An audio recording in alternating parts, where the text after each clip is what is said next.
Good evening, ladies and gentlemen. Welcome to Atlantic Bushcraft Adventures. Tonight we are on episode 183, and we are going to talk about how to have a plan for the unknown, areas, and site situation.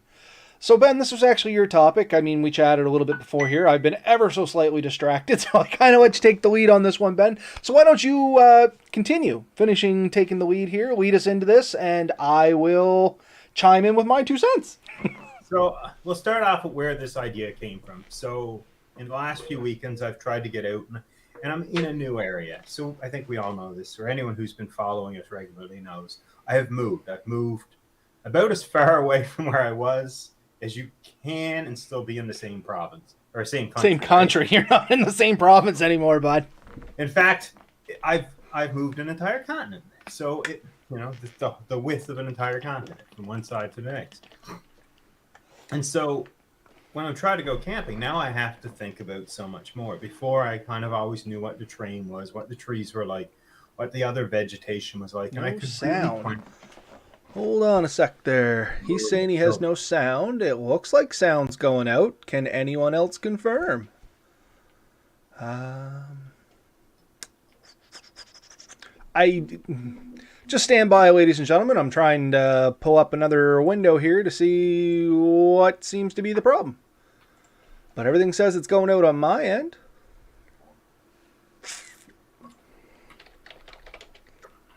This happened to me this morning in a meeting.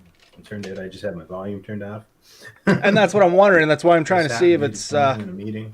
It turned out I just had my volume turned off. It was kind of embarrassing to have to admit. And that's what I'm... You know what? I think it's him because I pulled it up on a window, and anybody that was listening probably heard the double play there. It seems to be working, so I will shoot him a message. Yeah. So, anyways, like I said, I'm in a totally new area, and I'm trying to go out and do some camping trips. And we, trying to pack for both people and terrain and not really knowing what each one is, we potentially chose poorly. And I said, this would be a great topic. This is something to talk about. So you're going to a completely new area. You're not really sure what's going to be allowed, what's not going to be allowed, what really works and what doesn't. And it really causes you to have to think about things. Excuse me, let me mute my mic here before I deafen it. And we lose grammar to complete. So, the whole subject here is how do you plan for this? And this could happen with any trip. Like you're leaving, say you want to do a canoe trip or say you want to do a hike, and you can do a lot of research, but sometimes you really don't get a good feel for what the campsite location is going to be. And you have to kind of prep your gear. And I think everyone always thinks, oh, I have the perfect gear, but is it? And that's what I wanted to talk about. We talk in the past, and here are some of the common ones. You got your tent shelters, so any type of tent, whether it's self-standing or freestanding, or you need to tie it to stuff. You have your tent shelters, you have your hammock systems, and then you have your natural shelters, and those are all options for sure. And I think the trick is to make sure that what you take is versatile enough for most terrains. Now, in previous conversations, I think we've talked a bit about hammocks being pretty universally good until you end up in a flat field. No trees, right? Very true. Right? So if you happen to be camping in, say, like a desert area or what's the word, like a plains type area where there isn't a lot of trees, or the trees are well spaced apart, say 50, 60 feet apart between the few trees that are available, you're going to find that a hammock would be a pretty poor choice in that case. Or if the trees are so close together, you may really struggle to get anything set up.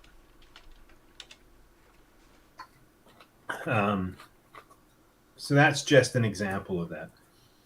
Even like fire, is fire going to be something that you're going to be able to use in the area you go? So you get there and you realize that it's very dry, there's a lot of dead laying wood, and you think, if I start a fire here, it's probably just going to be impossible to control. trying to picture something how I explained it because people say, "Oh, you can always prepare." If you've ever been on a beach that has a ton of washed up wood, Have I? yeah, I have. Um, See, the beach I used to haunt, to be perfectly honest with you, the most common one for me is like Big Island Beach. So, depending on the time of year, you can go there and you can have absolutely nothing, to be honest with you. Or you could land in there and it could be polluted in wood, but there's no real guarantee of either one. Honestly, it's you just kind of arrive and see what happened. I think it has something to do with like the way the strait runs up through there, and if there's been any storms on other coasts or something. But no, I haven't been to one which reliably has driftwood. Yeah. I've been on a lot of dammed lakes, and those seem to be particularly bad because I think when they raised the water level, there was a lot of trees and stuff that still got captured under the water, and they float up. And then, depending on your prevailing winds and stuff, you do get sections where all this dead wood and stuff ended up piling up. Roots would eventually, you know, release themselves and they'd float in storms and stuff, and they all get piled in one corner. You get to a place like that, it's all dry, bone dry wood, just piled and piled. So in the right conditions, that thing would just go up like a tinderbox. So that might be a place where it's just so bad, or like an area where there's a lot of windblown stuff, or a lot of dead trees were literally piled on top of each other. It would be hard to get down to, say, mineral soil. You have a lot of fluff that would tend to burn quite well. If it's really dry, that's a spot where you'd be like, I would struggle to have a safe fire in that location. So now you have to travel. Depending on what you're doing, it is possible, usually not common, that you would end up in a spot where you'd say, there's no way I can safely light a fire here. These are places where our little stoves become invaluable for cooking, right? Yeah. So, and that's, I think both of us have usually do carry some kind of fueled stove or even a wood stove that's contained so that if we get to a place where we don't think we can have a safe open fire, we can have this contained safe fire. So I think the big thing for this theory is having the options right away and making sure that the option you choose are either A, versatile, or B, light enough that you can have plan A and plan B. In my instance with this one, when the places I checked out 2 weekends ago, I would heavily lean towards my hammock. There were trees I could tie to, a lot of them quite big, but I could tie to. But I seen almost nowhere that I could set up a flat, like enough flat ground that I could set up a tent. So, on this note, for me, I'm very the other way. I do a lot of camping by myself, as you know, much like yourself, but I try to make it a habit of going out and scouting an area before I commit to staying overnight. So, in this instance, what's your suggestion for people that want to say not do that? Would you rather take a hammock or would you rather take a tent, or is there something in between you can balance out? To me, like my 2 cents would be I would probably take a tent and say, I have a better chance of finding flat ground than I would of finding trees that are the right way, not knowing where I'm going. But in this example you just gave, that's obviously not the case. So I've generally found that I can almost always set up a hammock. There's been a couple of exceptions where I was like, oh, man, a tent would have been way better. And the big ones for me that I came across that were finding like enough flat room for a tent. And the tent I took for this particular trip, we ended up not staying actually, was my one Tigris Wild Haven. Wild Haven, so that's the 8 foot by 8 foot tent. So I need an area of at least 8 feet by 8 feet that's relatively flat to set the tent up. And what I was struggling with is if you found something that was kind of that flat, it was very rocky, very rough ground. It wasn't good to set up an air mattress on. I felt it would have shredded it. Mm-hmm. There was nowhere with enough open spot like on softer moss or duff that I would have been able to stick stakes. So holding the thing down, I would have had to drag rocks for quite a ways. Like it was not a good situation for the gear I had. If you had good ground sheets, you wanted to double them up and use the mattress, you might have gotten away with it. But I think it would have been a struggle to set a tent up in that location. The hammock, I could have stepped a few feet into the woods and hung it a dozen places. Yeah. Right? Especially with the whoopee sling system that both of us use, does give you options. So that is, I've found that better. And honestly, my hammocks all can be set up on ground. Sorry, I'm not really ignoring you there, Ben. Just so everybody's aware what I am doing, why I look like a glazed over donut, I guess, over here is I keep getting an error through YouTube about keyframe length or something like that. So I've been chatting with our buddy Red Sand Adventures over in the comments, and I've been kind of bouncing tech questions off him. So that's why you hear the old keyboard clicking away. I'm just trying to make sure that you folks out there are getting the absolute pinnacle of perfection when it comes to us screwing up a podcast. If there's a way to do it wrong, we've found it. We have done it. Yeah. So that's my 2 cents. Is like, to me, a hammock is a more versatile thing. Now, why did I take a tent? I mean, that's probably a pretty good question. Like you said, you like to take one. In my case, 2 of my daughters who wanted to go said they would prefer to stay in a tent than a hammock. They don't, for whatever reason, they felt they didn't enjoy hammocks anymore. So their preference was a tent. So I said, well, fine, we'll take the tent. If we all sleep in a tent, it saves some weight because it is a little bit better in other ways. Like I said, we got there and we looked around and we were very much not getting the feeling that the tent was going to work well for us. Where I could see spots, I would have been able to set a hammock up much easier. A lot of the places I checked out were nice ponds and lakes, but there was no shoreline per se. So setting up on the shore wasn't really an option. I was going to have to set up within the tree line. And again, not a lot of flat area. Beautiful spots. Would love to go back. Probably wouldn't do that. Could I have set up, say, like my cot tent? Probably, but then I'm stuck within a few hundred feet of my vehicle because honestly, I'm not lugging that thing any real distance into the woods. And that's kind of, and I don't want to diverge into a hammock versus tent top because we've done that before. Yeah. And I mean, it's an open-ended, loaded statement, honestly. There is no better or best. It's whatever preference happens to go. But that is one of the downsides of a tent. It's generally a little heavier, depending on your tent. I mean, they do make some ultralight tents. Once again, go look at our podcast for that, wherever I need to point here. And we done some great talking on that and gave some ideas and stuff like that. But I mean, in this instance here, for your tent, for instance, a lot more weight. That pop-up cot tent is going to be a lot more weight. Even the little tent that I take for Mel and I, it's significantly more weight and bulk than just throwing a hammock on. So I do like my hammock for the reason it's light, it's easy to pack. It has a little bit more versatility for going out. If I didn't know the area, I could see it that way. My problem has always been, and with the whoopee sling system now, to be fair, it's not as much of a problem as you said, Ben, but I always ran into the problem where it was difficult to find the right trees when I was using the old system. So I don't know if that's a plug for people to get a whoopee sling system or not, but the point was that was why I always strayed away from hammocks and always brought a tent, in my opinion. So with our 11-foot, 10-foot, 11-foot hammocks and whoopee slings attached, we've generally found anywhere between 12 and 20 feet space in between trees. I can easily set a tree up. If you have less, then you're wrapping the rope around the tree because there's that lead off the top of the hammock that you kind of need to go. So 12 feet was about the minimum I can set it up. And it always sits a little looser than I'd like.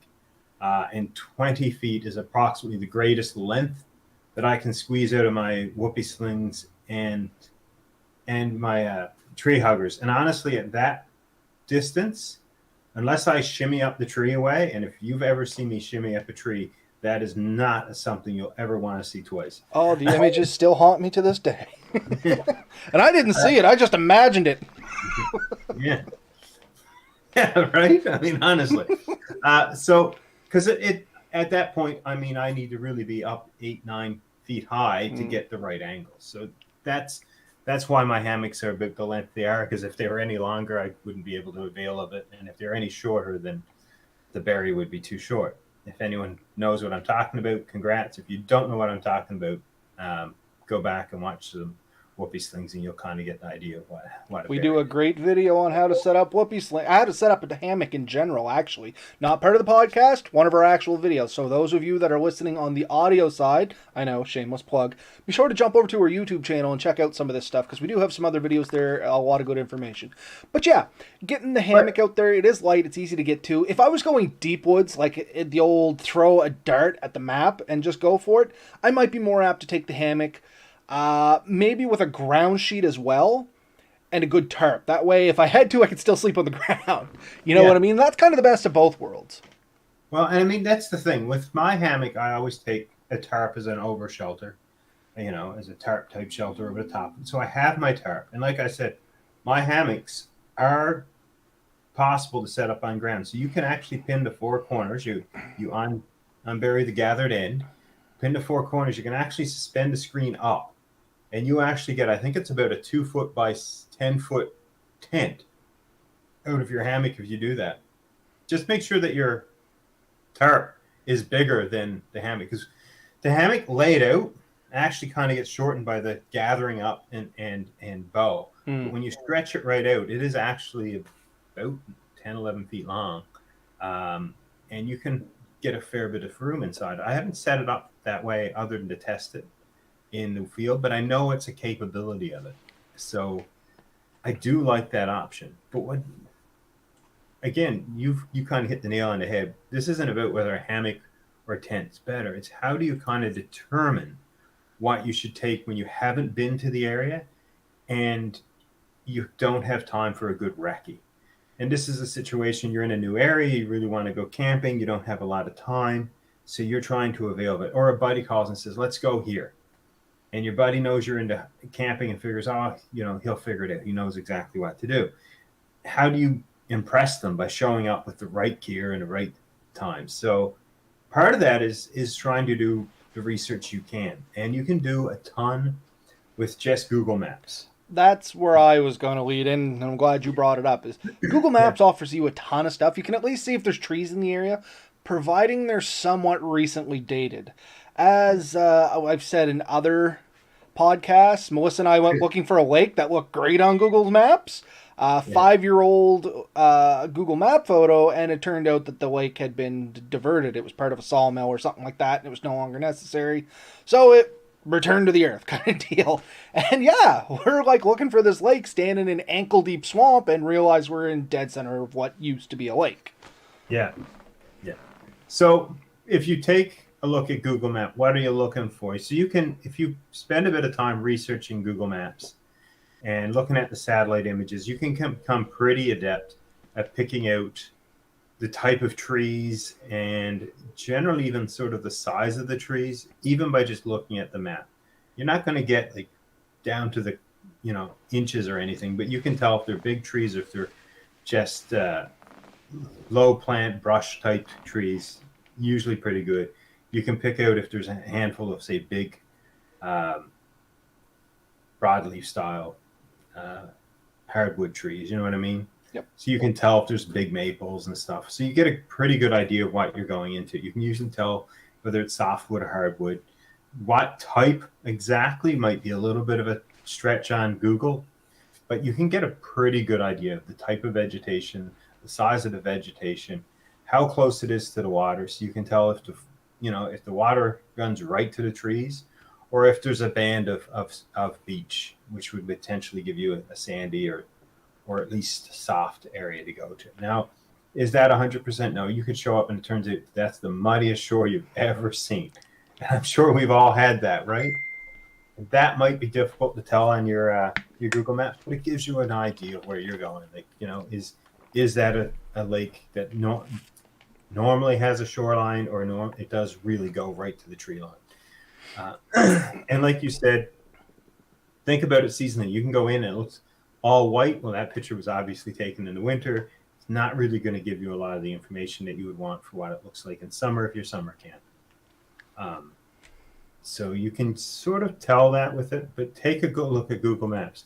The other thing is, while on Google Maps, sometimes, especially in popular areas, you're setting my Google Home off behind my head. It's back here talking to me. Hold on. Plug. We'll just turn that thing off. You can see pictures that people posted of the area, so especially popular trails and hiking stuff. When you go on, you'll actually see like a little camera icon. You can click on it and show some photos, so you may be able to get an idea of what the photos are like. If you go on to, say it's a hiking trail or something, if it's a known hiking trail, usually if you check out a lot of the sites for those hiking trails, and sometimes they have their own, or sometimes it's just like all trails or something like that. Somebody posted pics of when they were there. That's going to give you a really good idea of what to kind of expect. And often you can actually reach out to the people that posted these pictures and ask the odd question. So something that just came from the comments there for anybody that's interested. We have Redbeard Tactical join us in the comments there, and he mentioned Gaia Maps, GAIA Maps. Yeah. Already downloaded it and finds it as an amazing resource for just this thing. Yeah, so I have a bunch. I have the Gaia's one that I've had before, and I've had mixed luck with it. It is good. It's highly recommended. But I've been using the Backroads map that everyone seems to recommend that here in Canada. So I actually subscribe to a service on that one. I have, what do I have? Let me double check that. There's like a page for that. I was going to say, I'm so far behind the times. I never heard of this Gaia Maps. I'm just looking at it now, and yeah, no, I have Gaia GPS, Backroad Maps, Compass, Google Maps. I still find Google Maps shockingly good and surprising that more often that trails aren't there. The other one, I have All Trails. I downloaded a program called Free Camping. That kind of tells you where you can go free camping. Where was the other one? There's another one I use. Oh, Polaris. I've used Polaris. Ride Command. That one has been surprisingly good and is free. It does kind of ask you what kind of Polaris vehicle you're driving, but don't worry about it. So there are a lot of resources out there that can kind of show you where you can drive, like off-road and stuff, where you can get like away from the general public. So if you want to go backwoods camping, and we highly recommend backroom camping, there's a time and a place for campground camping where you pay you $35 per night, or give or take $15-20. I've seen it much higher. I've seen it somewhat lower. But for me, it's always been a bit of what I like to call sardine camping. Mm-hmm. And by that, I mean, when you finish setting up your tent, you may very well be crossed with the next person's tent or into the next person's property because there's not enough room to set the tent up. And when you snore, you're probably going to disturb the neighbors. So this is why Robert never uses it. They complain about his snoring. No, and I was going to mention that back with the hammock thing. I'm worrying that is becoming more of a deterrent for me taking a hammock is sleep apnea. You don't have any real way of sleeping in a hammock except on your back. I mean, you can kind of flip to your side for short periods of time. And I'm looking at one of those new hammocks, one of those flat hammocks. Oh, yes. It starts with H. I can't remember it off the top of my head. I got it saved on my laptop anyway. But anyway, it lays flat and you're supposed to be able to sleep on your side. So that may be my next great purchase. And if I do it, I'll let you know. But what I am curious is Red Sand Adventures. I'm going to keep throwing out to them because I know they're listening. Danny and Gage. What do you folks do? What do you do if you're heading out into the woods to an area that you've never seen before? Seeing you're working in the comments section over here. Anyway, let's get you involved in the show. And if anybody doesn't know, Red Sand Adventures, I believe that's from PEI. They have a YouTube channel there, and I strongly recommend you jump on there and check it out. I was looking at some of their stuff the other day. But yeah, if you folks are still listening, and I kind of have the feeling you're working in there because I've seen our viewer count go up, not down. That's always a good thing. What's your folks' idea? As other bushcrafters like us and other YouTubers much like us, give us your thoughts. Sorry, Ben. I just figured why not? They're there, and I'm going to use them. I mean, I brought this up partly because I'm struggling with it a little bit. Because even with these hints, sometimes you get out there and the sites aren't perfect. Like I was rather disappointed with the cleanliness that I seen in the woods. And I'm not going to lie, it really upset me to get in and find so many beer bottles and broken beer bottles and old wrappers and all kinds of garbage. So people are going to these sites, they're partying, they're having a great time, which is awesome. And then they're leaving their mess and going home. Yeah. It's amazing. I don't think there's a like I can't think of many places that hasn't been left unscathed from humans to some degree with garbage. I mean, we went to the waterfalls. That's a pretty remote place. We found tons of trash. Right. We went to that little place behind the lake. We still found garbage. I mean, I go out in the woods constantly to places I think nobody has been here in ages, and you'll still find garbage. And if you go to Yeah. places that are popular, they're literally just like heavily polluted. Right. And where I'm to now, it's heavily populated, and I chose a spot that was only say an hour and a half to 2 hours away. So when you're such a heavily populated area, that's probably a lot more serviced than it might have been in a more loosely populated area. So it's kind of to be expected. Um, but it is disappointing, and it does kind of drive me to want to go further away from people when I'm doing this type of thing, because I don't want to spend my whole trip cleaning up after other people. I'm able to enjoy myself, and I have limited space. Like I went with a family of 5 in a small SUV, which meant we were relatively full, which means I don't have room to come back with 2 or 3 bags full of garbage. But really, I wish I could have, because there was that much. I could have easily filled 4 or 5 bags of garbage. And then again, I'm in a city now. It's hard to get rid of garbage. So that's a struggle too, right? And I mean, that's kind of some of the struggles people are going to come up with on this topic as well. Like, their actual geographic location could add or take some things away from this. If you were in a place where it's normally fairly warm, fairly dry, I mean, you got a lot of big things going for you there. You're not going to freeze. It's probably going to be a fairly dry place where you go. Here in eastern and western Canada now, we're on coastlines. Even when it's dry, it's humid. You know what I mean? At night, Yeah. there's let me rephrase. In the morning when we wake up, it looks like it has rained almost every night simply from the humidity that accumulates on everything. There is not a great way to stay dry in our neck of the woods, for lack of better explanation. Like, you are always damp in some way, shape, or form. You always hear people talk about how their tents, you wake up and there's condensation in the inside of it, and they're like, oh, you didn't use your vents right and stuff like that. You can take your literal rainfly off your tent here, depending on the time of year, and still wake up with water dripping on you. So, Yeah. So let's get back to the subject, because I feel I deviated a bit. We do that from time to time. We do. But how do you prepare for that? So one of the things is do a little bit of research. Even if you've never been there before, you have no opportunity to scout. And we do recommend scouting out an area before you do it. And that's kind of the point of the last trip I did, was to scout for a bigger trip. And did I find good spots? Oh, yes. I found 4 or 5 spots I'd love to go back and visit. So they're findable. And if you have the chance or the opportunity to scout them out, you can definitely find some. But sometimes, like I said, time is limited. Somebody calls you up and says, let's go out and scout for a night or so. And let's picture the situation. You're going with the hopes to get a site that maybe you do know, but you get there and there's already a crowd of people there. So, okay, you can't stay there. So now you're already out, you have your gear, and you're planning on staying, but you were prepped to stay on Site A, which had flat ground, easy to set your tent up. Now you go a little bit further up those backwoods trails and you find somewhere else. But now sites B, C, and D, they don't have the flat space. How do you prep for that? Like, do you take an extra tarp? Do you take a hammock? Do you decide, okay, I can't set up my full tent, but maybe I can make up a small shelter? And I think the trick is to plan and be flexible, and actually to have the skills to do something a little bit different. Always have a bit of a backup plan. I tend to like having a backup plan. And that was a big one I had on my list, is if you're ever going into any of these areas, the best way to be prepared for several situations, which can be kind of hard, but don't go in with a solitary plan and decide that that's what you're going to stick to.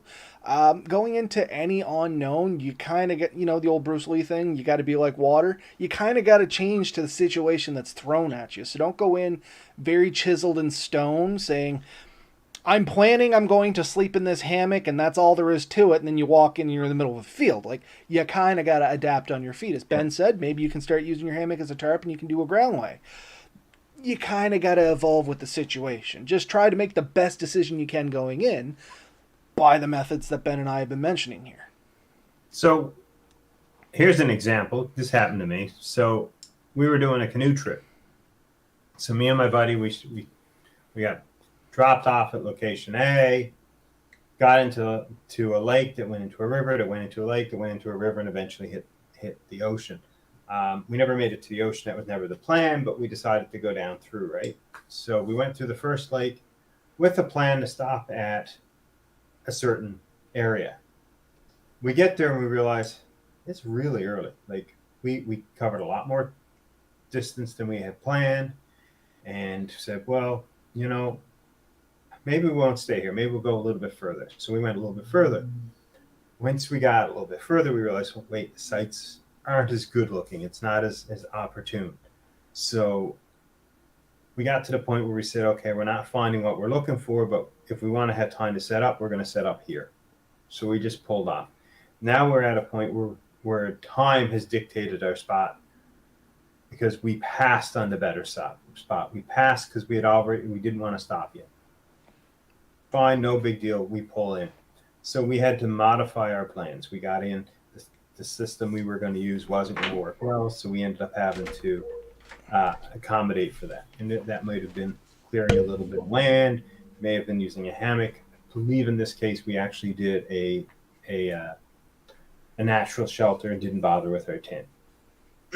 But having that ability to be flexible, not rigid, because at that point, if we decided, no way, we're setting up our tent, we're going to go, our only option was either to backtrack or go further down, both of which meant we were now setting up in the dark. Right? Which is not an ideal situation. Sorry, just making some notes on some things you said. Any good ideas or stuff for... No, just... your story brings one good point to mind that seems fairly obvious, but I'll say it anyway, is if you are going to new areas that are unexplored, you're not familiar with them, take the opportunities when they're given to you. The grass isn't always greener on the other side. It's not always worth pushing a little more, especially if you're not familiar with the area. If you find a good site, like Ben had just said there, they found great sites, but they wanted to go a little further. They thought it was going to be better.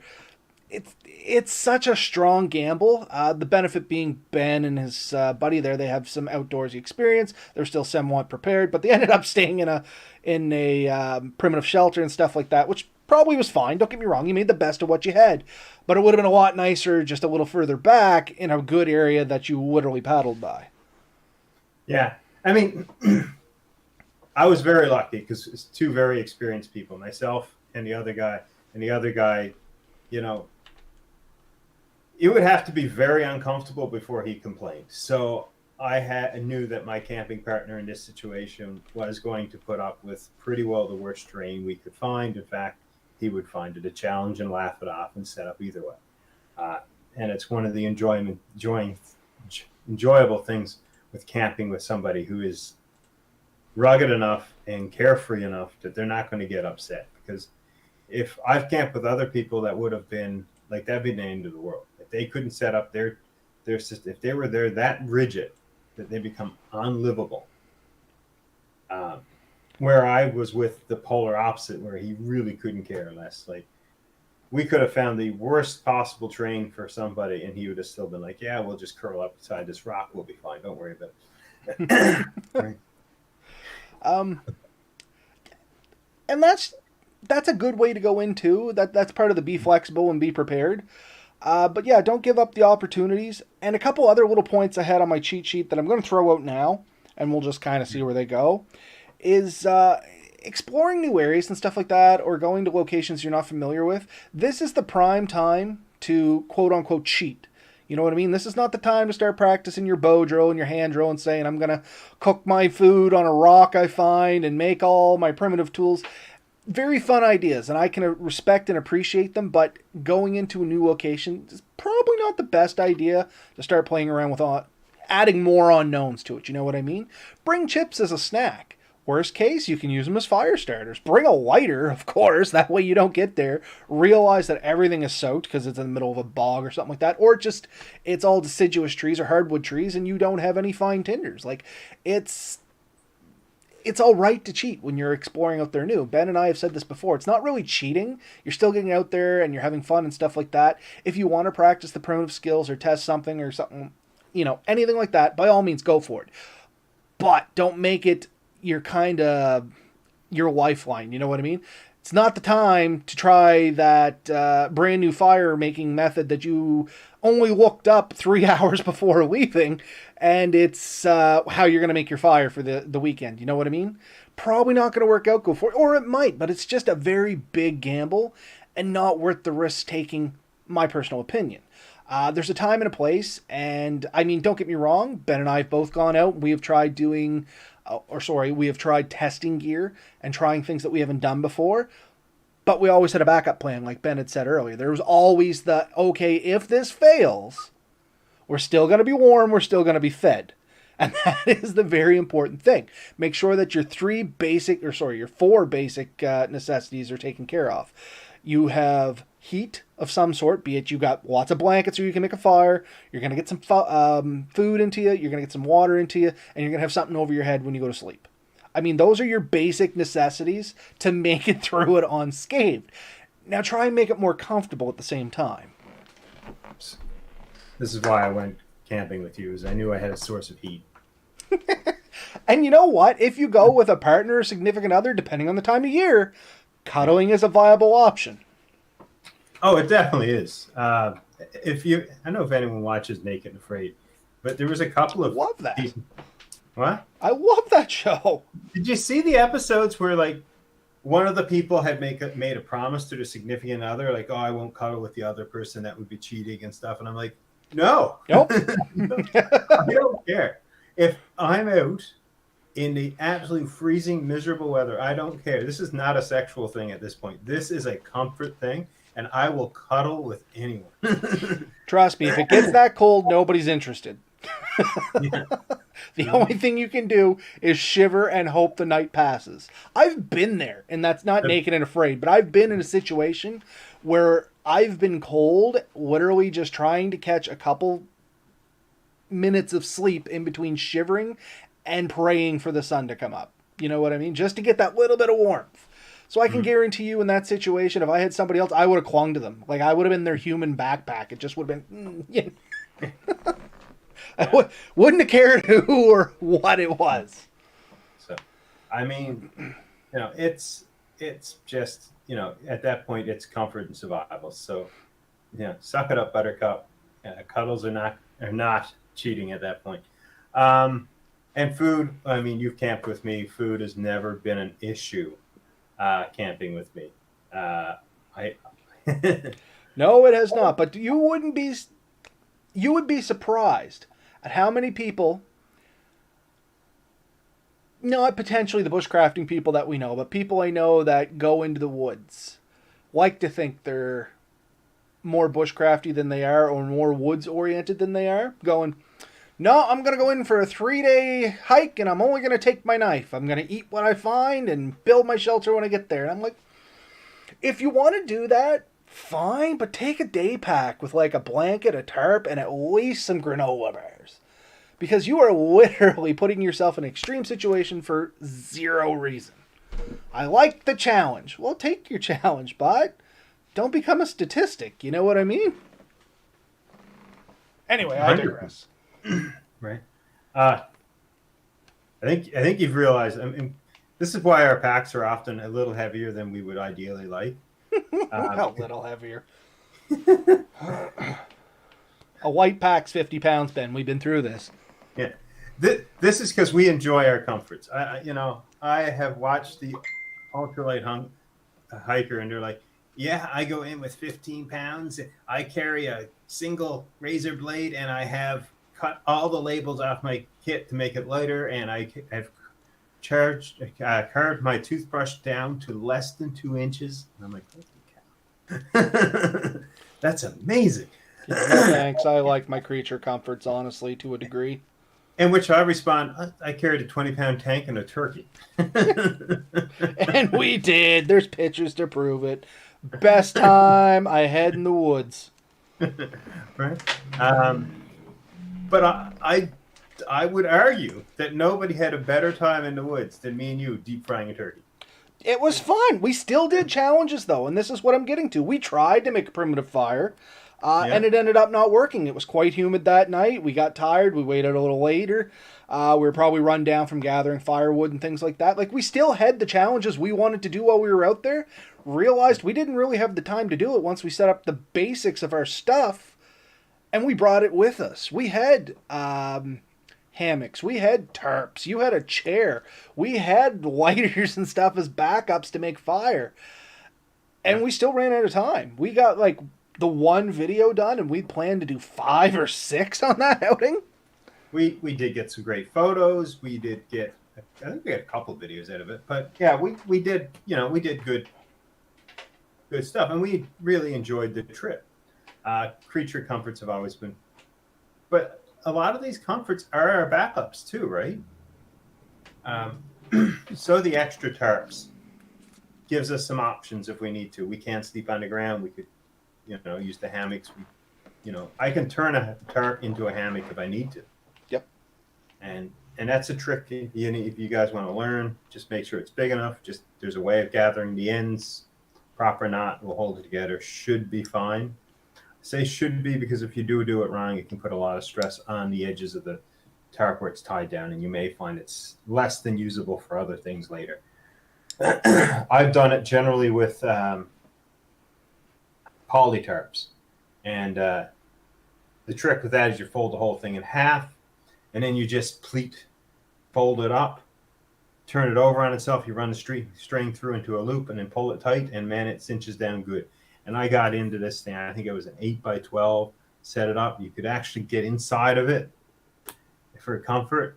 Oh man, it was massive, and what a great. It was fun, buddy. It was the first hammock I slept in, actually.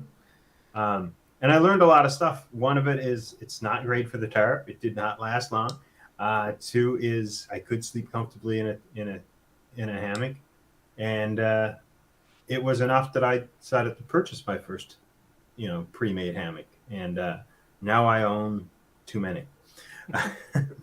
Everything becomes an addiction. So Red Bear Tactical from the comments, just a good one he said that I kind of want to read out loud. People that like the challenge have never slept under a tree at 5 degrees in the rain. And I think most of us that say, oh yeah, it's fine to have the challenge but have a lifeline, have probably been the person that said, oh yeah, I'm going to go out and have the challenge, and it's gone wrong. Or we've been in a situation where something's gone wrong and we realized having those backups is kind of key to enjoying it out there. Because you don't want to go from camping or bushcrafting or being woodsy or whatever you want to call it to survival. Because sometimes that can happen. You know what I mean? Like, you're no longer warm. You're just trying to stay alive until morning. Because now you got wet and you were planning to make a fire out of your one match stick. You're going to do the one match challenge or whatever. Now it's wet. You have no fire. And it's 5 degrees. Like, that's a recipe for a disaster. Yeah. Planning to have just enough to survive means that you've literally gone to the woods with the absolute bare minimum. And if anything else goes wrong, you're going to fail. So challenging yourself to the point of failure, that's not necessarily simple. Having those backups and choosing not to use them means that you did it in a safe and effective manner. So you went in, but you have a backup plan. And honestly, that's really going to help you. Knowing you have a backup plan kind of helps if you have the right mindset, as in you're going to do it and you're going to maybe even push yourself a little bit further, knowing that you always have that backup to get out. But if you don't and you push yourself, then that may actually be the point where you don't make it out. Or if you do, you have long-term medical conditions from it. And for example, frostburn, hypothermia, hyperthermia are all real possibilities in the woods. Getting eaten alive by insects. Go out in the spring and say, oh, I'm going to go, but I don't need to do the screen, and I don't need the bug juice, and I'm going to go into minimum, and I'll just cover myself in mud to keep the insects off. And if they get real bad, and you've seen it, like I know Robert, you've been in probably as bad or worse than I have, where the insects come through like biblical plagues, and that's Yep. the word. Like, Oh man. I have seen swarms of mosquitoes come out of the woods that would terrify men to no end. Like, honestly, It's I the just want to. no-see-ums that get me, man. Mosquitoes I can handle. Flies bug me a lot, but it's the no-see-ums. Those little biting no-see-ums, man, they drive me nuts. But I've getting seen back, them oh, blot out the sun, buddy. They blotted out the sun, and the sky went gray. oh, I can remember doing PGIs, and every time we had to stop, like you would walk, and as you were getting ready to stop, you would take a breath, because the second you stopped, they were in your mouth and up your nose. But a good analogy I was going to use for the backup plan is this one should be relatable because it was last week's topic, the drones. Ben and I both purchased drones. We both got the extended warranty under the guise. We have the extended warranty. We're going to actually fly the drones the way we want. We're not going to try. We're not going to try and destroy them. Don't misunderstand. We're not going to do things unnecessarily dangerous with them. However, if something does go wrong, like maybe I will see if I can get this picture. You know what I mean? You get a tiny bit close to a tree, or you get a little tiny bit too close to the water. Like you have that flexibility. If something goes wrong, there's a backup plan. You just didn't throw out $1,000 with a drone. And that's kind of what the backup plan is for these folks that want to get out there and challenge themselves. By all means, if you want to get out there and challenge yourselves, get to it. I fully support you. Be safe about it. Be smart about it. Have your warranty. Have your backup plan in case it doesn't go wrong. Maybe your backup plan is stored in your car. That's fine too. Just don't go too far from your car, because if your backup stuff's in your car, your truck, or whatever the case may be, and it's 10 kilometers away and you need that stuff now, was it really a backup plan? You know what I mean? Yeah. And a backup plan needs to be accessible. They said you walk 10 kilometers in, it's only for you to twist your ankle, and all of a sudden, that 10 miles, 10 kilometers, might as well be 1,000. Yep. 2 or 2 million doesn't matter if you can't walk. No. So we always highly recommend people do things safe. We always recommend people test their gear. We do recommend you scout your area before you do it. But the reality is this always possible? No, I'm living this now. Like, I can't go to my backyard anymore and set up a hammock. There is no backyard. I can find areas that are local. I can make sure that when I test my gear, I'm within calling areas, so that if things go really bad, I can say, come get me, right? So my best option right now is either to walk to a spot or be dropped off, because oftentimes there's nowhere to leave a vehicle. And I can just say, okay, I'm not going deep into the woods. I'm going to set up, I'm going to test my gear. Here, I'm going to call and say my wife and say, if you get a call, come get me. This is where you come pick me up. This is where I'm going to set up. And I can give her a general area, because I've lost that advantage I had before.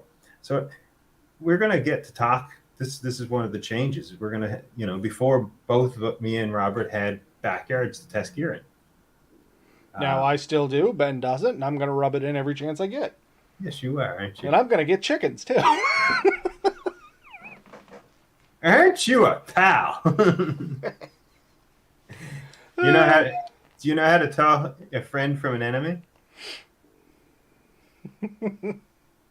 They're very similar for your weaknesses, but one of you kind of enjoys it in such a way that you don't mind. But no, it's still a good point, Ben. Going out, having that backup plan. Your safety net may just be that. Somebody knows where you're at. They're waiting on the phone call. That doesn't mean, oh yeah, I told my, buddy, my girlfriend, my spouse, my partner, whatever, where I'm going, but they're planning to go out with their friends tonight and get hammered. That's not really a backup plan, because great, you told somebody, but now you got to wait till they get home, get the message. Sober up, or tell somebody else, try to explain to where to go to get you. I mean, just have a good, reliable backup plan, I guess, is the point I want to stress. So, I mean, it does no good for me to tell Robert I'm camping at XYZ if I call him. He's only 5,700 and something kilometers away. Get there in 6 days, Ben. Hold tight, bud. More than a week to get to me? best case scenario, he flies, rents a vehicle a day. Nope. We're going by chicken sled, bud. We can't Seriously. even afford dogs. We're going by chicken sled. Oh, we digress. But You should have bought my chickens from me, buddy. you know what? I mentioned it to Mel, and we almost did. Yeah. But then it's still a few more years before we're getting chickens. But we are going to get chickens. Anyway, Wow. that's a different story, different time. Um, Yeah, so I think we kind of are starting to, do our circling around here, coming back to some points we already made. So let's sum it up a little bit.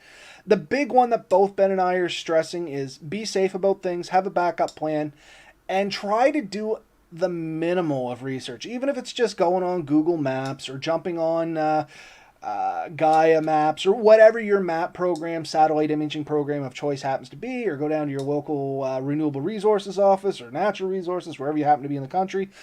They'll offer you overhead photos. They can even tell you sometimes what areas are like if it's in their district. They can give you an idea. Like, there's sources there where you can get at least a little bit of information.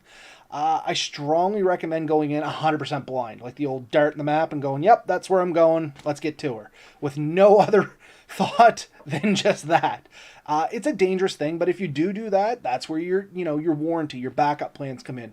Be prepared. Take the stuff in your car in case things go bad, and then take a little bit with you in case it goes bad. That way you have enough to get you to your car, and then when you get to your car, you have enough to hopefully help you out of any other situation that could come up. Those are my points, Ben. What else did I miss? No, I think you hit most of them. The other thing is ask around.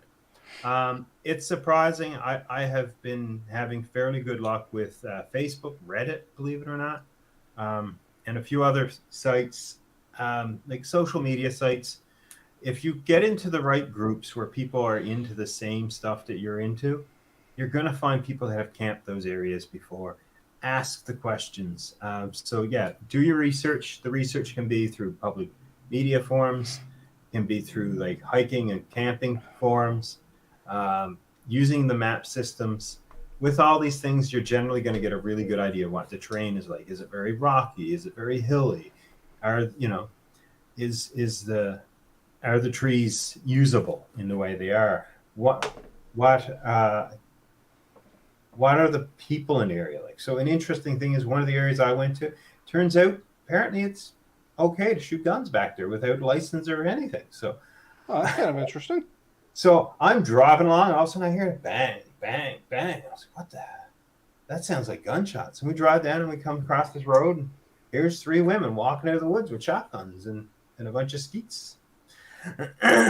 And so obviously once again, back here, ask around like you said, Ben. You'd be surprised what you find out, I guess. So I'm chatting with a guy at work next day, and he said, "Oh yeah, there's some ranges back there, like just open areas. Like they've marked a lot of areas, no hunting and no shooting, but then there's areas that haven't been because they're far enough back, and I made it way back. That apparently there's very few people, so it's acceptable to go back and sight in your rifle or learn how to shoot your gun. I hope they're all doing it safely. Like I'm sure they weren't aiming to the road. Maybe they're in a like a sand pit or something. I don't know, but it's obviously happening back there. So find out, what kind of people are back there. I've heard too, where I mentioned a couple of spots and people said, it's a really nice spot. It's beautiful back there, but the teenagers go back there and party. And he went back one time and there was all kinds of fun and exciting stuff going on. So maybe it's fun not and going to be exciting stuff. I love that. Red Bear's saying apparently there's lots of shooting in the bush there in BC, Ben, so you're in for a treat, bud. And for anybody listening, this is the time of year where most of Canada is ramping up for hunting season.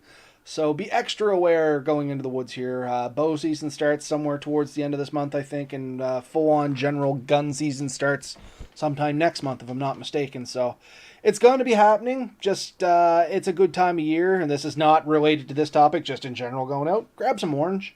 It's not going to hurt you. No. I think Red Bear, me and you need to chat about next year. I'm sure that there must be some way we can do a hunting trip. I have some guns that are just itching to be tried. But yeah, no, just like I said, have a backup plan. If you kind of know what the terrain is, make sure that the gear you're taking should be compatible with with the area you're camping in. So if you're expecting it to be very forested areas, really plan for that. What is your camping gear good for setting up in forested areas? If you're planning on camping in a large field area, so say you live in the prairies or up in the tundra where the tallest tree might only be a couple of feet, definitely think, well, maybe my hammock's really not going to be something I can set up. Do think about your terrain, where you're to. Is there going to be good trees? Is there going to be good flat areas?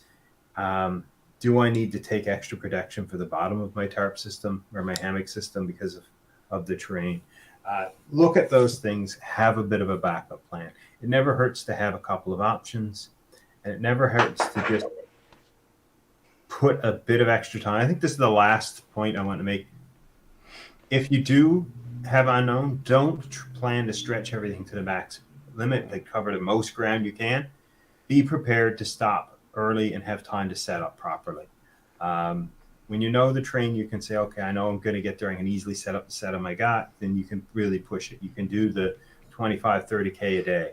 If not, figure out what you can walk and say, okay, I can do 20K, but this is rough terrain. I've never been there. I have to set up. I may need to do some natural shelter systems. I may have to gather more supplies. Cut your distance maybe in half. Plan on doing only 10 and or even less, and don't go the distances. Just do something more reasonable. That's kind of the big things. Yeah, I think that's probably a good place to leave it off there tonight. You said that was the last kind of point to take out, and we have diverged a few times. No. Like we normally do. Never. Last thing I'm going to say on here is, once again, I'm going to give another shout out to Red Sand Adventures there. Reason I'm plugging those folks, they're fairly new to the outdoors and bushcrafting things, and I apologize for putting them on the spot here. I didn't mean to, really get them. I didn't really mean to put them on the spot. I was just having a little fun. But yeah, they're fairly new folks. They're getting into the outdoors adventuring. They have a YouTube channel over there, Red Sand Adventures. Definitely jump over, take a look at them, check out what they have, and kind of watch the adventure as they're, getting more into this. They're learning. I'm sure they're going to have a lot of good information that can be passed along. And it's one of those things, like I always say, why repeat the wheel? If you're a new and upcoming bushcrafter, it's a good place to start. You can bond with other up-and-coming bushcrafters. You can learn from what they do. You can give their input. I mean, it's one of the ways that Ben and I have learned a lot by doing this podcast.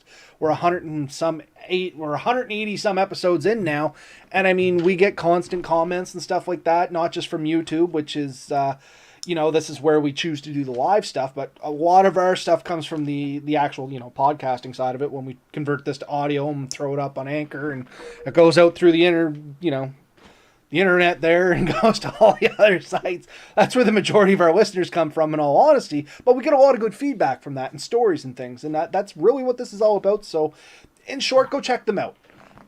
They'd appreciate it. We'd appreciate you for doing it. And I mean, it's kind of what this is all about, us bushcrafters. I mean, we stick together because we're all kind of a big family, and we'd love to have you folks into it, if that doesn't sound super corny, which it does now that it's out. But anyway, you get my point. But we've always supported other channels. We've always supported other bushcrafters. If you're into this stuff, this is a channel without ego. Yeah, no, we openly admit that we. Nicest way to say this, we openly admit we're not the most smartest in our subjects of what we loosely call expertise. So, holy Department of Redundancy Department. But yeah, we admit when we're wrong. We like to have a lot of fun, and this is how we learn. We hope that you folks learn, and we hope that they learn over there too. So, the two things I can say: we are passionate, we are consistent, and we are persistent. Persistency, consistency, and passion. Not always good, but that's not included in those three. But anyway, like normal, we're digressing. So I think that's enough for me for tonight. We hit our hour, so that's good. Yeah. Okay, night all. I'll let you go. Night, folks. We'll see you next week.